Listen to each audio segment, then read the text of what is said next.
অবশ্যই সুপার লিগে যতটুকু ভালো করা যায়, জানেন যে 5টা ম্যাচ আছে সুপার লিগে, তো আশা করব আমরা প্রত্যেকটা ম্যাচই যাব যে ওই আশা নিয়ে যেন আমরা জিততে পারি।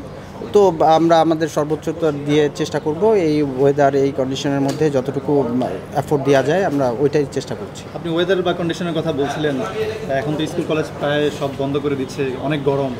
এই ব্যাপারটা খেলোয়াড়দের কাছে কেমন, বা 50 ওভার ম্যাচ খেলাটা কিছুটা টাফ কিনা?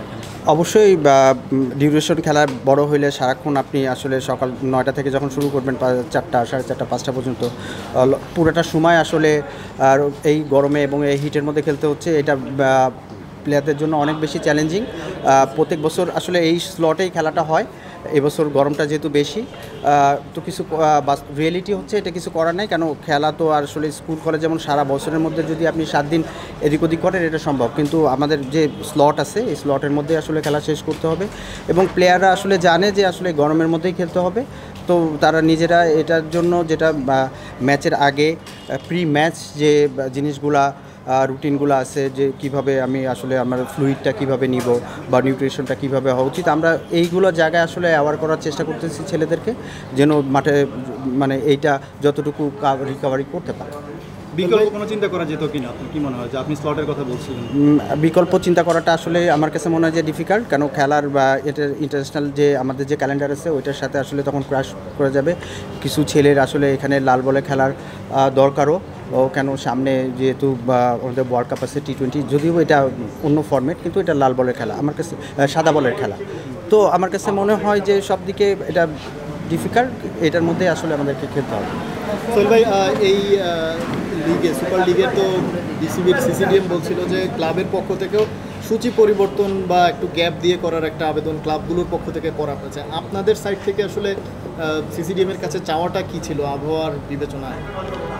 যেটা হচ্ছে যে হ্যাঁ, এখন যেটা আছে যে একদিন খেলবো, একদিন মানে 2 দিন গ্যাপ থাকবে, তারপরে আরেকদিন খেলা, তো এইটারে যদি আরেকটু একদিন বাড়ানো যেতে পারে, এরকম করতে পারলে ভালো। তো এটা আসলে সিসিডিএম চিন্তা করবে যে আসলে কীভাবে করবে, এবং আমার কাছে মনে হয় যে এই জিনিসটা ওরা মাথার মধ্যে মানে মাথায় নিয়ে আসলে সেভাবে ডিসিশন নিবে। আপনাদের কোনো সবগুলো বন্ধ হয়ে যাচ্ছে, পেস বোলারদের তো লং রানিং করে বোলিং করতে হয়, তাদের জন্য কিছু চিন্তার বিষয় হয়ে দাঁড়ায়। আসলে এটা আপনি যখন পেস বোলিং বলেন বা খেলা বলেন, আমি যদি স্কুল কলেজের একটা ছেলের সাথে যদি আমাদের ছেলেদের তুলনা করি, তাহলে আসলে এদের মেন্টাল টাফনেস বা ফিজিক্যাল অ্যাবিলিটি অনেক বেশি। হ্যাঁ, তো এই গরমের মধ্যেও আমরা আসলে দীর্ঘ পাস্ট এক্সপেরিয়েন্স আছে খেলার।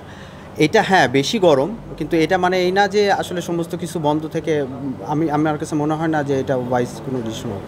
ম্যাচের মাঝে এক্সট্রা ড্রিঙ্কস ব্রেক বা এরকম কোনো আলোচনা হয়েছিল? না, এরকম আমি কিছু শুনি নাই। এক্সট্রা এটা করা যেতে পারে যে হ্যাঁ, যে বিরতিটা একটু বেশি সময় দেওয়া যেতে পারে, এই ছোট ছোট জিনিস বা ড্রিঙ্কস যেখানে 2টা আছে সেখানে আরেকটা বেশি দেওয়া যেতে পারে, এইগুলো করা যেতে পারে। নর্মাল সময়ের চেয়ে আপনাদের কোনো চেঞ্জ অফ প্ল্যান আছে কিনা, সেটা প্র্যাকটিসের ক্ষেত্রে হোক কিংবা ম্যাচ টাইমে হোক, অন্য বছরের তুলনায় বা অন্য সিজনের তুলনায় কোনো প্ল্যানিংয়ে কোনো চেঞ্জ আছে? যেমন প্র্যাকটিসটার ক্ষেত্রে এটা আমার হাতের মধ্যে কন্ট্রোলের ভিতরে, তো এইটা আমরা যেটা করতেছি আমরা অনেকটাই ফ্লেক্সিবল রাখছি প্র্যাকটিস, অনেকটা এরকম যে অপশনাল প্র্যাকটিসের মতন, যাদের আসলে দরকার হচ্ছে যতটুকু দরকার প্রিপারেশন নেওয়া, ওই জায়গাটা আমরা ফ্লেক্সিবল করে রাখছি। তো এইটা থেকে আসলে আর যেহেতু এইটাই আপনি পুরো সিজনে এটাই শেষ খেলা, তো আসলে আমার কাছে মনে হয় যে টেকনিক নিয়ে অনেক বেশি যে বল হিট করতে হবে বা অনেক বল করতে হবে এমন না, কেন অলরেডি তারা একটা ভালো রিদমের মধ্যে আছে, ভালো শেপের মধ্যে আছে সবাই ইনক্লুডিং। তো আসলে টেকনিক নিয়ে বেশি কিছু করা লাগতেছে না, যে জাস্ট খালি রুটিনের জন্য যতটুকু করা দরকার সেটাই করছে তারা।